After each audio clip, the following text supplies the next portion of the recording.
Hey, how's it going, everybody out there? Sunday night live stream, not our usual time for sure. I actually think I would probably prefer these on Sunday nights, but yeah, we'll just have to see. Um, Hello, everybody. I'm that Eric. is Eric. Everybody knows Eric from the videos. He's the guy behind the camera. Um, got him here as moral support. He's my spirit animal. So just in case I need him, in case my feelings get hurt or something. He's here.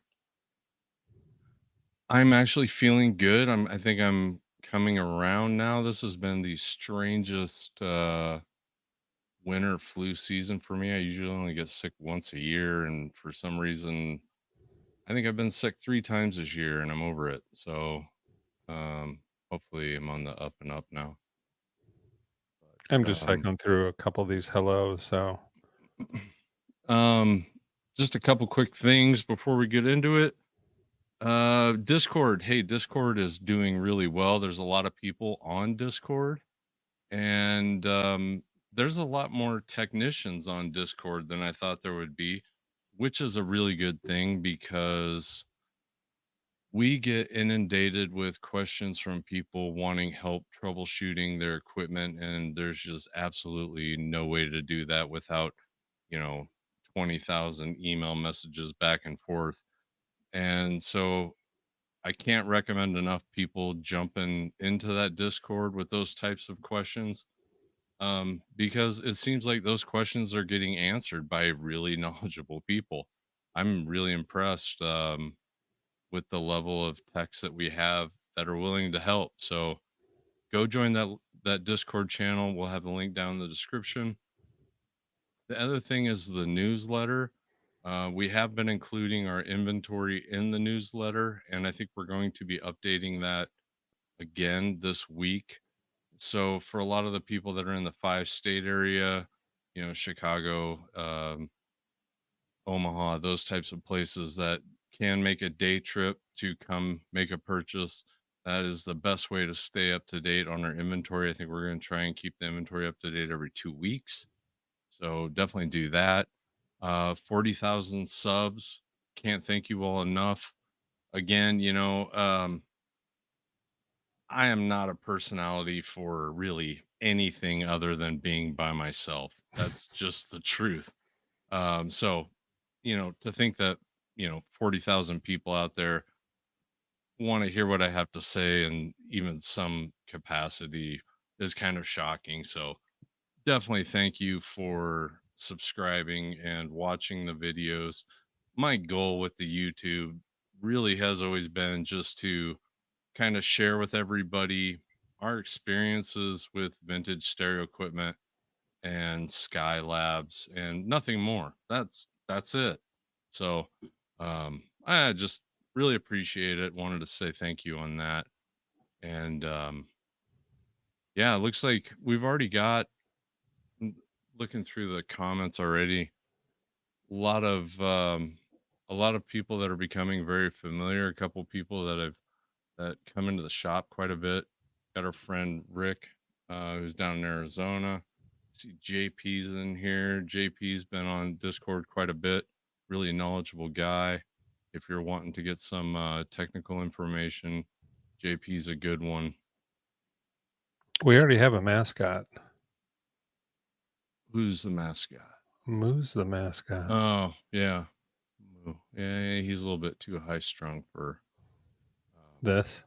for this. You found any questions yet, Eric? No, get those questions going. And if you have any questions for me, you know, I don't know a whole lot about. I'm learning about vintage stereo, but if you have any questions about the videos or what it's like to do those, let me know. But I'm probably just gonna pop out here and have Kevin take over. But I'm gonna try to basically what I do is I go through and try to pick out questions for Kevin so he can just kind of concentrate on answering them. So if Which I miss is your, Yeah, and if make I, sure if you are asking a question, make sure to put a question mark in the at the end of the sentence. Otherwise, um, we don't know you've asked a question. Thank you. Oh, here's a question. All right, I'm gonna pop out of here, but if you need Right me, on. let me know. Kevin, Good. how long did it take you to get to 40,000 subscribers? I've only followed you for a couple of months. Actually, it started up before COVID hit, and then COVID happened. And being a small business, you know, just didn't a lot for anything other than trying to navigate that crazy world of COVID. So I really just stopped. And in all honesty, it was pretty depressing. It was hard to, even though I'm probably not the most animated or chipper guy on YouTube for sure. Um, I don't, it's hard for me to be anything other than myself. And so, being all bummed out, COVID, thinking the world's going to end, thinking I'm going to have to close down the business. The last thing I was going to do is sit in front of a camera and try and act like everything's fine because at the time it wasn't. So, anyway, put the YouTube on hold for a couple of years, actually, maybe a year and a half. And then finally was like, I think it's time to give it another shot. So, I think we've been going pretty strong for a year or so, pretty regular with Sunday videos. And so I'd say probably a year, maybe a little bit more.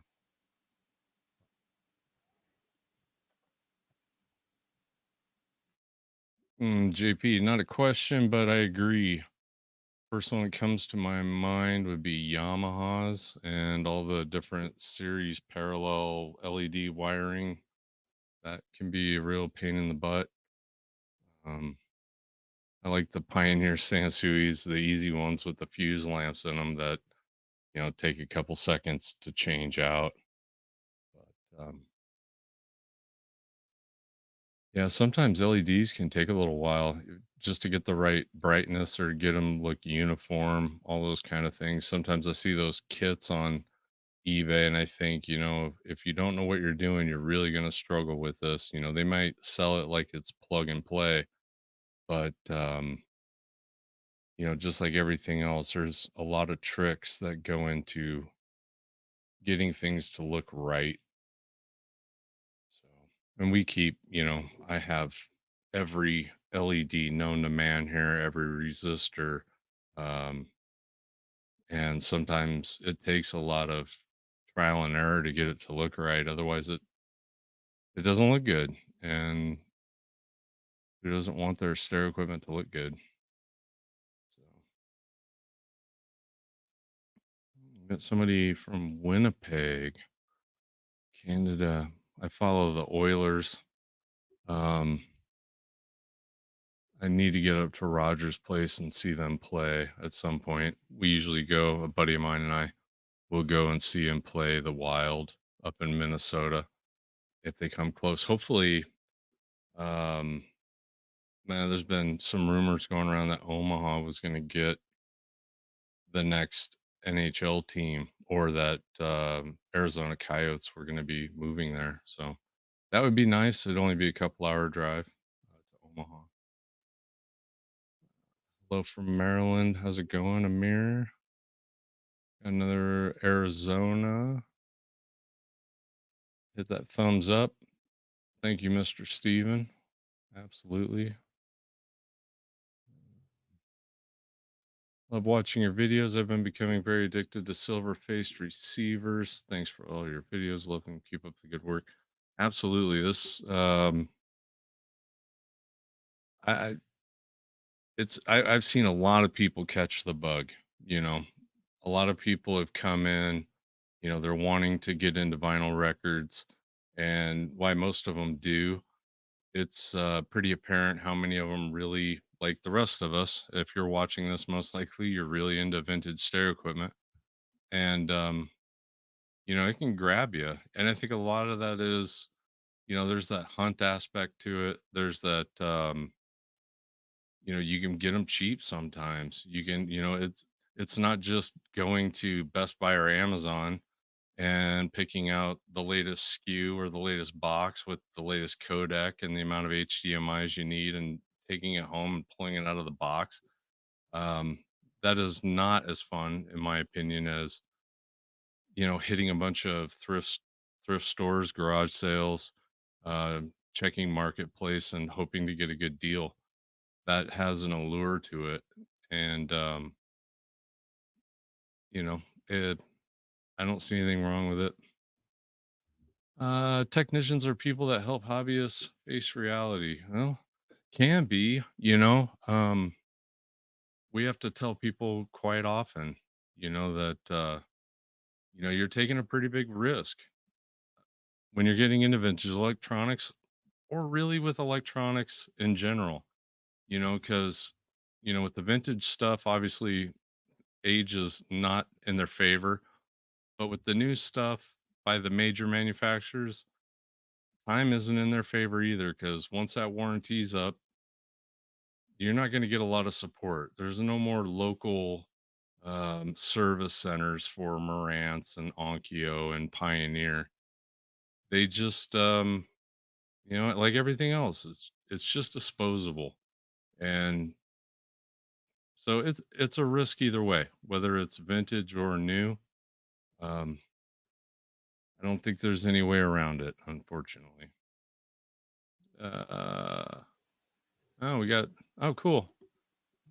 Valley High School. You're right up the road, maybe a couple miles. Class of I '86. I went to Valley for a year and then moved out of town, but, I'm highlighting some questions down further. I think you might have to scroll down if you're not seeing Ah, those, thank you. Yeah, I haven't gotten but that far. Thank you, Eric. alright. What are good speakers for bass? Um, Subwoofers.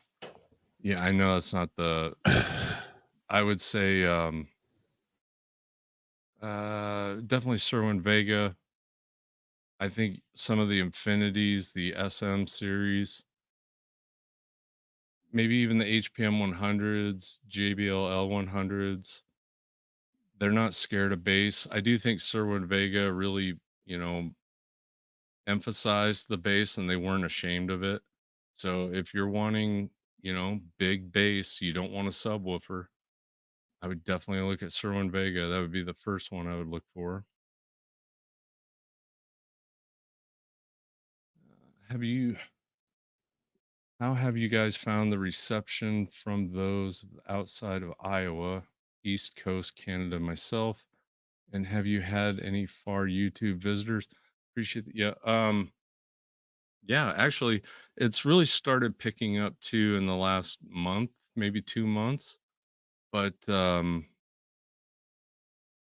we get a lot of people that they're either traveling through or they're visiting relatives. And I imagine that might be increasing here once the weather picks up even more. It's been really awesome, honestly. Because usually when people come in, they're going to a destination, they're excited to be here, and it makes us excited to be here too. They're not they're usually not buying big items, but that's not what it's all about anyway. I'm happy to I don't care if anybody buys anything. Come in and listen to music and check out the gear and look at it like a museum. I don't care. We got plenty of room for people to hang out. So, um, yeah, I love it. I think it's awesome. What did you do with the Workdale W60 speakers? Right now they're back in the back room. I've got one more capacitor to put in. I'm thinking about doing some uh maybe a little bit more insulation, and then probably just oil the cabinets. The cabinets are in really good shape. I'm not going to sand them or anything. I might take a little bit of steel wool to them and just clean them up a bit, but it'd be a shame in my opinion to do anything else to them, as they're kind of survivors. And in Iowa, Wharfdale's just not something you typically see, so we're not gonna do any heavy modification on them or anything like that. I don't think they need it. I have a Macintosh MA240. It sounds great, but what do you recommend for the tubes to make it sound the best if you know no judgment? The best you can afford without going crazy, you know. I like vintage tubes and some stuff. and I like new tubes and other stuff, it just depends. Really, the preamp is where I'd probably put the vintage tubes, and then for power amp tubes, a lot of times, I run new ones, but that's just me. Um, I like the idea of getting, a preamp tube for the sound and the power amp tube for the reliability. But there could be a million ways to swing that response. Do you ever deal with newer stereo systems? Very rarely, um, because we can't service them. And no matter how many times we explain to people that, you're buying this unit as is, we'll give them a 30-day guarantee type of thing. Once that piece of equipment does have a problem, usually they want us to fix it, and we just don't service that type of equipment. So I really avoid newer equipment at almost at all costs. But thoughts on dual 510? We'll end up spending about 140 buying and fixing it. Worth it? Yeah, I mean, I don't think you can complain about a working $140 turntable by really any manufacturer besides Crosley, Victrola, and those types. So if you're getting a decent turntable that runs at speed, you can put a decent cartridge on it, and everything 140 bucks. Yeah, that's a win. Good evening. Have you ever listened to Altec Lansing Model 19s or Valencias? The last time somebody asked this question and I said that I hadn't, they pretty much told me that I should not be speaking about vintage audio equipment to public because I'm essentially a fraud. And my response really, and I didn't respond because, and what, you can't respond to all those, but it'd be really easy for me to lie and say that I have, but what good's that can do anybody? And I haven't. We've had several Altec Lansings through the store. I just haven't had those specific models. So, love your channel videos. Why do you prefer to connect a subwoofer using line out versus using the pre-out main in? Well, it depends on the amplifier, but I do prefer using the speaker level out usually. That way I can incorporate the crossover network inside of the subwoofer so I'm not doubling up bass frequencies. Because if you use the pre-out main in on the receiver, you are essentially still selling, you're sending those low frequencies to both your left and right front speakers and to your subwoofer. So, but that depends on the amplifier too. Modern amplifiers, that's not an issue. But with the 70s amplifiers, that's usually the issue. So I would go uh, speaker level. Have you listened to that Samsung integrated amplifier? I have not. Unfortunately, we have been insanely busy, and I'll probably give it a quick test. I listened to it a little bit here on the bench when we checked it in, but um, nothing I can comment on anyway. But once we get it, done, we'll do the power supply, filter caps, make sure the bias is set, all that kind of stuff, and then I'll be able to give it a good listen. I am a phase linear fan. Do you ever get any phase linear gear in? Yes, I am a phase linear fan too. I like their amplifiers. I do not like their preamps. I seem to have trouble with every phase linear preamp we get, and it's always in the controls. It's always the volume pots, balance pots, something in there that never can get them clean enough to where we don't put them out on the floor and they start having dropouts and static every time you manipulate the controls. And so at this point, I've really kind of avoided the phase linear preamps. Actually, right now we've got a 400, a 200, and a 700B, and I think we're going to be making a video about 70s solid state power amplifiers here soon, and then and so we'll be showing some of those off. So. Yeah, phase linear is great stuff.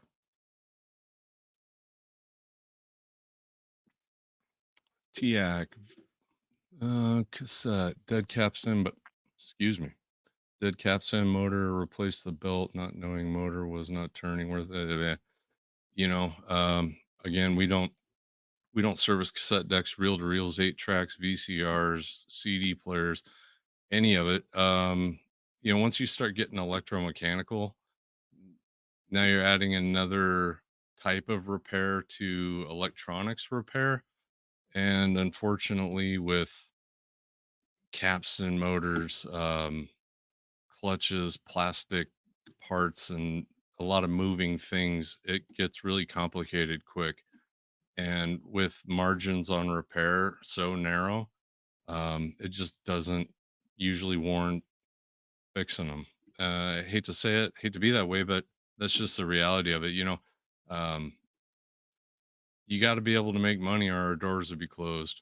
And every time we got into a reel to reel or a cassette deck, it just seemed like we were putting so many hours into getting those things working correctly that we finally just said, you know what, we just can't do it and stay open. So we're sticking to the receivers, turntables, and speakers.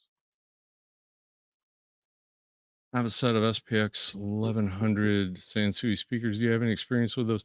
I have not heard the 1100s. I know what they are. They're the big boys. We've had, I think, all the smaller of that series, that era of Sansui. I love what is it, the 200? Is it a SA 200 and the SA 100? I might be a 300. Excuse me. But I'm honestly not a big fan of the Sansui speakers that have a ton of drivers in them with the five-way crossovers. I just haven't liked them. I know people out there like them. I'm not saying you're wrong or you shouldn't like them. I'm just saying I don't like them. So sorry. Could you give me your pros and cons of Technic SA 5560? Have a chance to get one. Um, I don't know any of off the top of my head, honestly. A lot of the techniques from that era, the late 70s, um, use those proprietary SDK outputs. I've got a couple techniques in the back room right now waiting to find replacements. Um, but I don't know if the 5560 had those in it or not. They might be standardized. So it would come down to that, honestly. Why can't I sell my Bose 901 Series 6 for 500? Um, well, I, condition, maybe area, location. We get questions from people all over the world wanting to know what their equipment's worth, and I have no idea what your equipment's worth in your market. That is completely different. People say that they'll bring equipment in and they'll say, for they're selling it, and I'll ask them, what would you like to get out of it? And they'll say, well, I've seen on eBay they sell for $1,500, and you know, this is Des Moines, Iowa. It's not a worldwide market. I have to be able to sell it in Des Moines, Iowa, and so it's different. It's just different everywhere you are. I don't know if there's any other way to explain it. I inherited Klipsch Heresy speakers. They need a subwoofer. Do you have any recommendations? Um, I I've got one really nice subwoofer, and then the other couple subwoofers I use, I think, are $250 subwoofers, and they sound fine to me. It just depends on your budget. I mean, that's a huge part of it. You know, I don't think you need to spend a ton of money to get decent results, but then again, I don't know how much money you've got, and I don't know, what your room's like.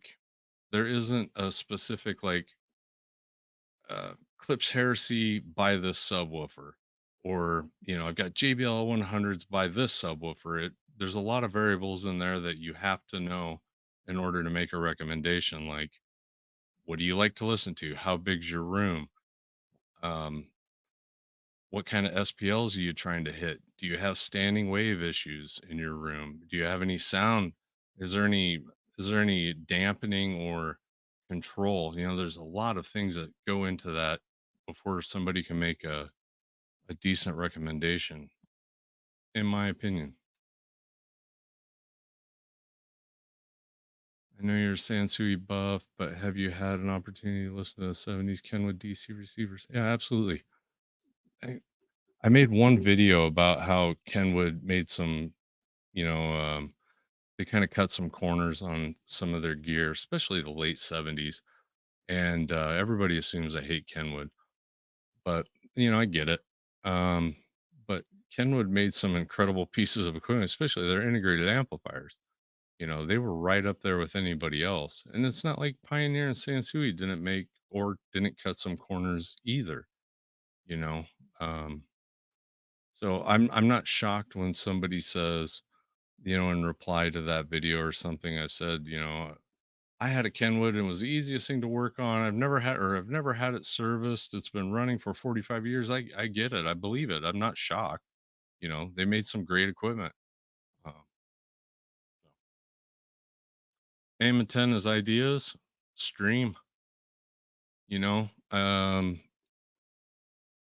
you can, iHeartRadio, tune in radio are absolutely free, static free. And I don't think, okay, we used to be able to, I used to, I used to do installs all around the state of Iowa, and we used to be able to listen to KGGO all the way up past Fort Dodge. That's a local radio station. And anymore, it seems like they're not pushing out um, the signal like they used to be. Maybe, and so I think it's the same way with AM. I could be totally wrong. I'm not a huge AM FM person, but that is my theory on it. And when people come in and they say, I live down in a valley, or I can't seem to be able to get the station in, and, should I buy one of these $400, $500 antennas? I tell them, you might want to just get a streamer and just stream it off your computer, stream it off a network streamer, but get iHeartRadio or TuneIn Radio. Every broadcast that's out there is being, you know, it's free live on the internet and it's static free, like Steely Dan says. I mean, if it gets that bad, there's nothing wrong with grabbing a decent set of rabbit ears or something or a dipole antenna, but I probably wouldn't be buying a $400 or $500 antenna or, you know, it- putting a 30-foot pole in my backyard to try and get AM or FM when I could just stream it for free. Great forum. I've been wanting to put together a system of all realistic components. What pieces would you recommend for a good quality system?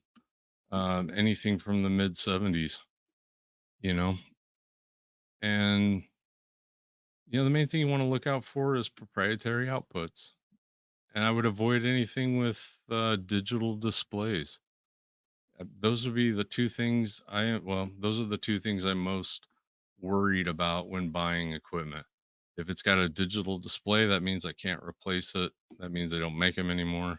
And if they have STK or Darlington type outputs, yes, people are making new kit forms of them, but it adds a pretty good amount of cost to the repair. So you have to think about that. But a good realistic system with standardized transistors, an analog AM FM dial, I don't think you can go wrong. You just got to do your homework a little bit, just like you would on any other brand. Nothing wrong with realistic. Any advantage to vintage turntables or say U-turn orbit pairing with a Marantz 2235? This is the way I explain it to customers that come in. The advantages to a new turntable is you've got a brand new gimbal, and that's a really precise, almost instrument like piece of equipment, probably the most fragile piece of electronics you'll own.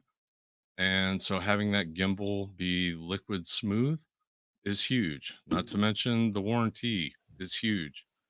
On the flip side, with the vintage equipment, the vintage turntables, you're not going to take that 30% hit taking it out of the box. If you buy it right, keep it in good condition, there's a chance you could probably use that turntable, the vintage one, for a few years and then maybe even make a little bit of money on it. People that were buying Marantz 6300s and Pioneer PL 518s 6 years ago, even if they way overpaid for it back then, they're making money selling them today. So, you know, sonically, um, y- sonically, I don't think there's going to be that much of a difference. The problem is unless you know the inner condition of that gimbal and that vintage turntable, you're kind of taking a risk. You could have bad cables, you could have bad cables in the tone arm, you could have just damaged parts that are going to keep it from sounding as good as a new turntable. So, and here's the crux of it. And I tell the customer every time, I say the same thing. I'll make way more money off selling a vintage turntable than I will a brand new one. So there's no reason for me to steer them towards a new one. But, if you're looking for reliability on something that is that delicate of a piece of equipment, it's hard not to want to get a brand new turntable. I love vintage equipment. There's no question. I mean, I'm surrounded by it. It's my life. It has become my life. But with turntables, I almost kind of want to just for myself stick to the new stuff for the most part. Um, I have to jump in here for a second. I accidentally banned David McNear. So, David, if you're out there, I'm trying to figure out how to get you. I think it's just timed, but I just hit a wrong button, and I apologize. And David, really sorry. sorry, David. Your mom called. She wants to know when you're going to be home too. Oh, Scott. Oh, cool, man. Thank you. I really appreciate that. I do. Get Eric some. We'll get some donuts and some coffee afterwards. Thank you. What is the biggest difference between the base model and upper level Grado headphones? I've never had the wood ones. I don't know what series that is. I've got the 325s. That's the highest I've went up on the Grados. I've But had from I've had these, which I don't know what these are. The SR 325s, and I think they're great. I've had the base model. All of them are excellent. I've listened to the wood ones once, but I don't think you can go wrong. But I think you just get just slightly better sound as you kind of level up. But that's my honest opinion. well, the way I understand it, it's they break it down like they do their cartridges or the way they used to, and that is so the SR60s and the SR80s are the same drivers, same cables, same everything. But the top 15%, when they go to do quality control testing at the end of the batch, become the SR80s. The bottom 85% become the SR60s. And it's the same with the 125s and 225s.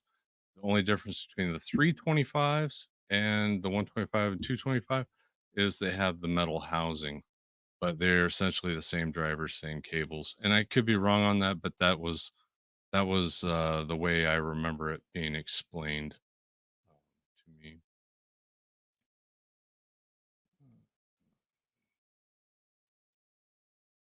Kevin, new Skylabs wall light in the background looks great. I love it.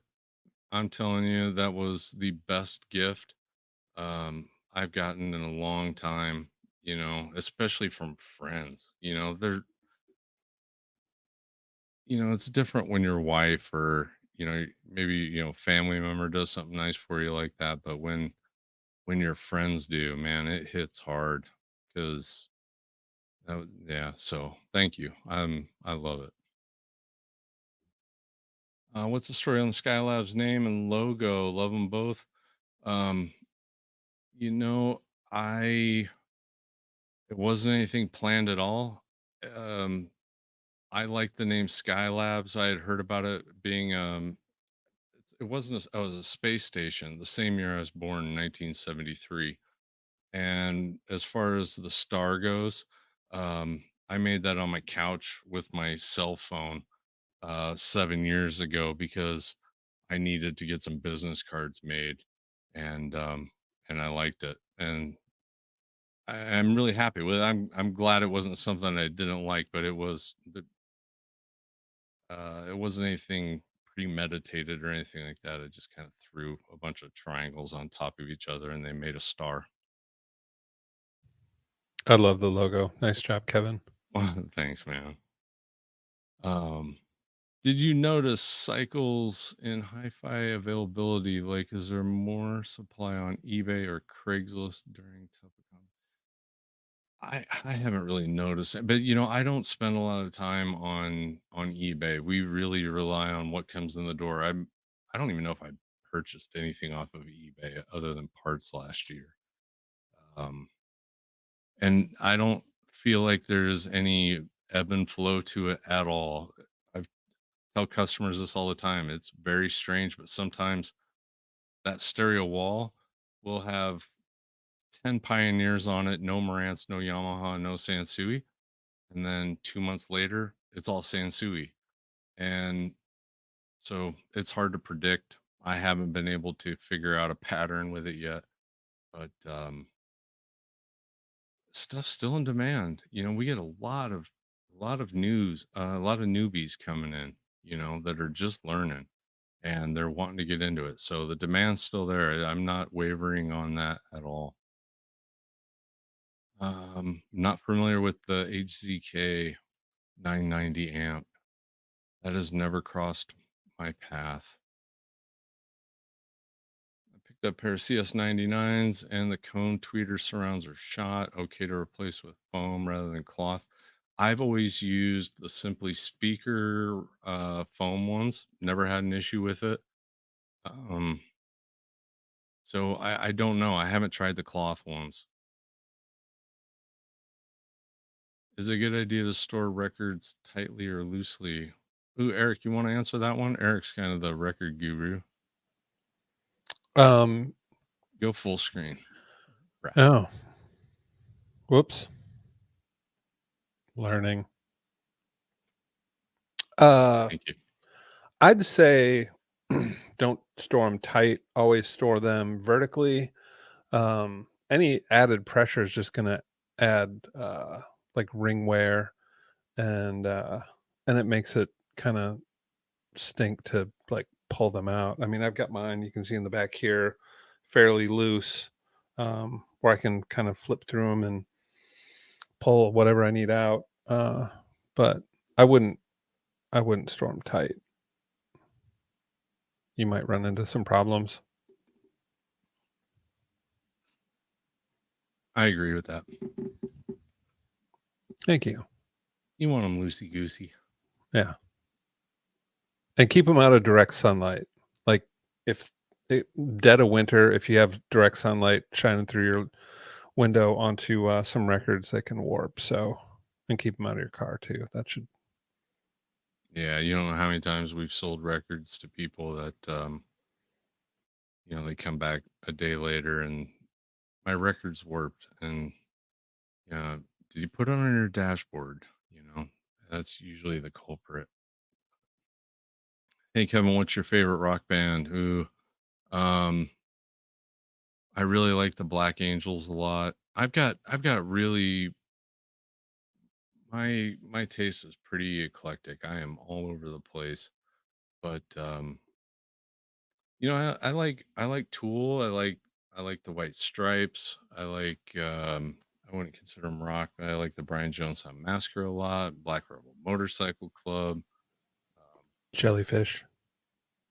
I don't know if I'd consider them rock either, but yeah, I like Yeah. Jellyfish. Yeah, they're kind of poppy. What's your opinion about linear tracking turntables? I think the idea of them, the theory behind how it rides the groove is incredible. I don't know if anybody's been able to make, you know, an inexpensive one or a reliable one. I think that's kind of why it faded away. We don't service them because they're usually really complicated to service. That's why I don't think you see a lot of them anymore. I think the companies figured out that, this is way too complicated. Um, I think that's why they went away. But, in theory, it's a great idea because you don't get that intergroove distortion like you do with a traditional pivoting arm. Ever match vintage Shearer's modern speakers? Yes, absolutely, and vice versa. I don't I don't think there needs to be a rule on that. Fortunately, you know, th- another thing too is, sources, modern sources with vintage equipment. Thank God we're still using RCA cables because that allows streamers and DACs and all the modern equipment to be able to be incorporated with vintage equipment. If they had revolutionized analog, two-channel audio, we'd be in a world of hurt with adapters and things like that. But that hasn't changed, and I do think that's another reason that's keeping vintage audio alive is the fact that you can hook your TV up to a vintage stereo. You do have to have an adapter, most likely, depending on the TV, but it's all it can be done and really affordably. What LED lamp kits, LEDs would you recommend for the 2270? Um, It's up to you, if you wanna do the indicators too. I think there's 6 indicators and 7 fuse lamps in the 2270, and then your FM dial indicator. I don't buy kits, I buy in bulk, you know, because, we go through so many LEDs. I buy 2 millimeter, 3 millimeter for, indicator lamps, and then I buy fuse lamps, 8-volt in bright white. And I keep a couple colors around just in case the customer wants them. But we just use bright white and warm white. Marantz 2270s are actually really pretty easy to relamp. Definitely not a hard one. If it's going to be your first um, LED install, I don't think you should have too many fears going into that. And buying a kit, I get it. If you don't know what to look for, a kit might be the best way to go. That way you're getting the exact amount you need and whatnot. But it's not it's not cost prohibitive for us considering how many lamps we go through on a weekly basis, really. Bruce, what's up, Bruce? Haven't seen you in a while. I know your wife's name too, Bruce. I'm sorry. She's a really sweet lady too. I'm sorry I forgot her name. Um, Are the new vinyl recorders higher quality than what are used in the 70s? New vinyl I've never used one, Bruce, honestly. I like leaving my records analog, but that's just me. Not saying there's anything wrong with digitizing it if that is what you're talking about. I only assume because otherwise you'd be going to I tape. Yeah, I think he's talking about, are the new record or vinyl records higher quality than what we used in. Oh, I'm sorry. I misread that. Yeah, I Maybe, I completely don't know. misread that. If we're No. wrong, Bruce, let us know. Yeah. With vinyl records, I think it really depends. If it is vinyl records and not recorders, I think it all comes down to the pressing. I think you had good and bad pressings in the 70s, and I think you got good and bad pressings today. Don't you agree, Eric? Yeah, and if he's talking about the recorders, he might be talking about, like, lathes and cutting records and, Oh, um, that I don't know anything about. yeah, I think, I don't know if there's been any new technology with that, but I think care is being taken. I mean, if you By some. yeah, like Chad down at, Well, sure, yeah. But um, there's a we lot got of to pop up, yeah, in some countries, you know, some labels, wax time, things like that. yeah. I usually just check, Discogs, for feedback on different pressings to see if, like, especially new ones, if because people will say, like, "This one sounds, better or worse than the original." The nice thing with the old '70s, uh, records is they're all analog instead of digital, which you can make a really good record from a digital file too, so, um, Yeah, that's my I concur. 2 cents. I concur. I concur. Terry Gearhart. Terry, hey, he's another local guy. Terry's a good dude. Um, are there any U-turn orbit automatic arms? Negative. Are they all manual? Um, they're all manual. I think it'd be nice if they did an auto stop. Techniques is making auto stop tables again, and so is Fluence. And it'd be nice if they did have an auto stop, but all of my turntables are manuals, and I just use queue ups on them, and I've never had an issue with them. Um, it's one less thing to break down internally. That's the way I look at it. And David, I'm pretty sure this is the David that, what were those speakers called? Sent them down to, or brought them in from Michigan. Carnes. Is that you, David? I think it is. Thank you, man. You've been, for somebody that I had never met before, you've been very gracious. And so, yeah, thank you. And if I didn't tell you, and if you are the David, I think you are, a guy up in Michigan messaged me after that video, and he knew everything about Carnes, and he'd always wanted a pair. So he ended up getting them. I just asked him to pay for the shipping. I figured, you were gracious enough to give them to me. I would be gracious enough to move them on, and just just ask for the shipping. So thanks. Thank you for the $20, David. I appreciate it, man. Noticeable hum from my AU 7700. Should I be concerned?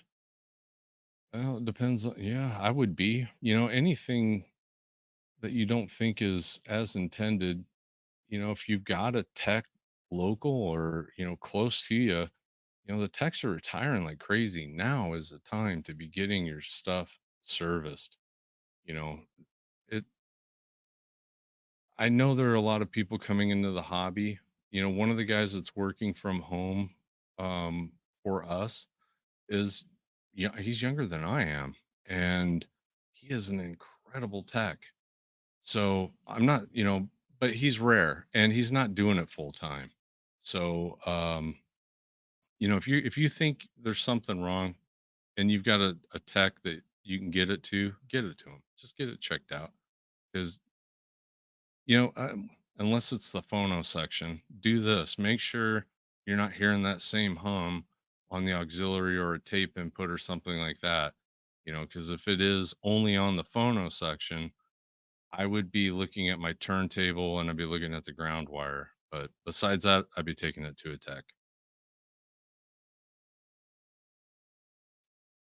Eric, talk about record care.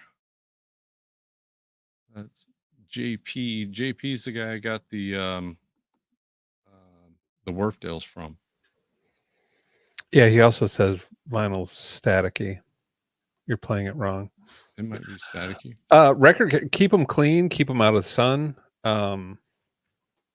Let's see. I keep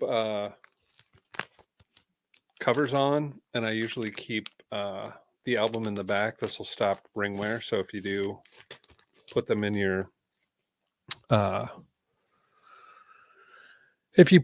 your collection tight, that cuts down on ring wear. I don't know. I think just keeping them clean is Also clean your needle and clean the stylus. Yeah. They're a lot more work. I still digitally stream, but there's just something about records when I want to sit down and actually just listen to music, and that's all I want to do. That's what I do. That's what And he there's does. yeah, I don't know much more about record care. Just I've got Keep it clean. Yeah, you're right. I've got one of those Humming Gurus, which I absolutely love. It's an ultrasonic cleaner that does one record at a time. And JP, I actually have 2 of your records that I need to clean and get back to you. But yeah, if you have a clean record, a clean stylus, and a turntable that's set up correctly, I think it's, I think it's great. Check it out, Eric. We got $50. Wow. That is definitely the record. Thank you very, very, very much. FFL 3801. Yeah, thanks. Hi from Arizona, learning so much from your channel. Thank you for what you do. Coffee is on me. Absolutely. Thank Really you. appreciate that. Yeah. Big Yeah, we're time. getting quite a few super chats in here, so we'll Maybe I try to should get to all jump. those. Because we got about 10 more minutes. I'm going to jump to the super chats. Make sure. We got Bill Smith. What's your opinion on Scott A436? Is it possible to get a reliable Gerard 0100? Thinking about recreating my 75 stereo. I'm not familiar with that specific Scott. We might have had one. We haven't had a lot of Scots, and that model number's not jumping out at me. The hard part's going to be the reliable 0100. We've had a couple of those, and man, they are really intricate. They're cool looking. I bought one out in the wild. It was a white one. I've seen the black ones too, but I bought it just as, maybe being a little naive, thinking I'd be able to fix it. But that thing had me beat, and I haven't touched another one. I would say if you live over in England, your odds are a lot better of finding a working 0100. And I sent mine. I've got a 301 that I sent to Woodsong in, I don't where is that? Washington. And they did a great job with my 301. I don't know if they work on 0100s, but I would find somebody that works on those things and knows them inside and out before I handed it to just anybody. We got Thank another you for the super chat. $10. Thank you. Appreciate it. Patrick. Holy cow. Patrick. Thank you, Patrick. Man, That's man, that's a lot of coffee. Gonna be yeah. wound for sound on that. Yeah, man. Thank you. Really appreciate that. That's crazy. What's a good set of speakers to pair it with a Sansui G workshop environment? Oh, maybe try out some Klipsch or horn speaker, long throw. Um, that would be workshop environment. That would probably be my pick. Either EV, JBL horns, Klipsch horns.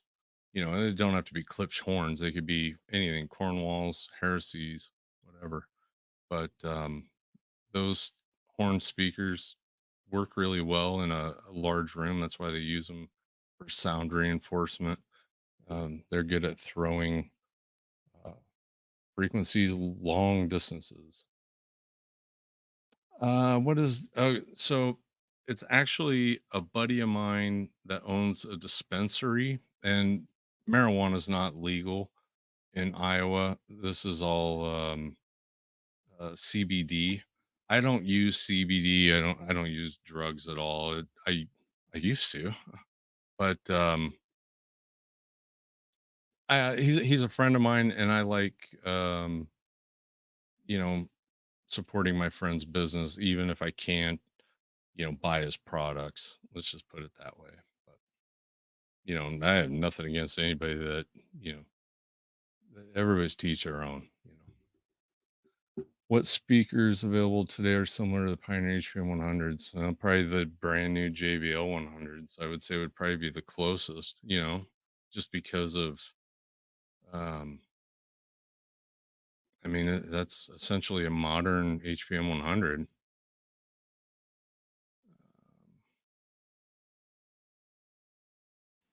We got More another super super chat. chat. Yep, there Thank you go. you. Thank you. Thanks, Philip. Excuse me. Yeah, thank you, Philip. Any experience with AdCom amps? Sound quality, longevity wise, or is that too new? Also, what about DCM speakers, specifically time windows? One pair of DCM time windows, very rare around here. They sounded great. They weren't around long. I think I bought those 8 years ago, and a buyer immediately came in and nabbed them. And then as far as the AdCom, I think they sound incredible when they're working, but we don't work on them. So I don't seek them out. And when people have them for sale, I usually just tell them, if they're working, put them up on Facebook Marketplace because you're going to get more for them than I'd be able to pay you for them. Because I'm honestly, if I do buy something like that, I end up selling it at Facebook Marketplace as an as is type of thing because we just don't service them. But there's no question, they were incredible pieces of equipment, undeniably. Nice stream. Talk about clean records. I used to spend lots on cleaning fluids, but I experimented with Febreze and some old records. Surprisingly worked. I hope it ain't wrecking my records. Well, there's been everything under the sun used to clean records, including wood glue, Wood glue. I don't know which about Febreze I've never heard of Febreze. I've heard a lot of people using WD-40 as well. I've done the and wood glue Windex. thing though, and it works really well. But it's nothing. It's way too tedious, and I think there's way too many. There's way too much of a potential of ruining your record with wood glue. But the time I did do it, it cleaned the record. So Yeah, it takes a lot of time to do that. I would not use Febreze. I'd use either a record cleaner. We sell a record cleaner, or distilled water. Even water out of your tap can leave, depending on how, like if you have super hard water, it can dry and leave gunk in your grooves and kind of mess up your stylus. So, or mess up your records. I mean, they're pretty um, reliable, or not reliable, but sturdy. But I don't. I think you just kind of want to be careful what you use to clean them. yeah, especially shellac. Oh my The 78s. Don't use anything on those, especially alcohol. What is this? Does anybody know? Michael, I'm not even god. gonna gifted 10 Skylabs audio memberships. Oh, I don't I know. am so new to this, you guys. I don't even know what that means. I assume, since it was gifted, it's something, very nice. So I do appreciate it. I just don't know what it is. Yeah, we'll look into that to see if there's anything we have to do on our end. But appreciate that. Oh, we got another I'm super gonna chat. Let's get to this last super chat, and then we got our Brian. I love Brian. Hi, Brian. Brian works here on Saturdays. Brian's the one that facilitated that the gift. Hmm. Brian's a man. I've known Brian since what 93. We worked at a used CD. It was called CD Exchange and Disco Round. And then he came in a few years ago. He was starting to catch the vintage bug, or he already had. And he was like, "Hey, you know, I'll come in here and hang out on Saturdays and help you out." And I was like, "Perfect." So good to see you, Brian. Thank you, man. Thank you, Terry. Oh, Terry, you the man. Thank you so much. You're always a kind, honest. I love your shop. We love having you in here. It's always fun, man. Always, we always have some good conversations every time Terry comes in. We I should probably. We got I one know. more. No more super chats, guys. I gotta go. Much love from deep East Texas. Can't wait to see your shop. Keep up the awesome work, my friend. Absolutely. Hopefully, when the weather gets nice, makes for an easier drive up here. But Iowa gets a lot of flack, but Iowa's changed a lot. I think every small city has changed a lot since the internet. It's not like it was before, where, if you lived in Iowa, you were totally clueless to what the rest of the world was doing.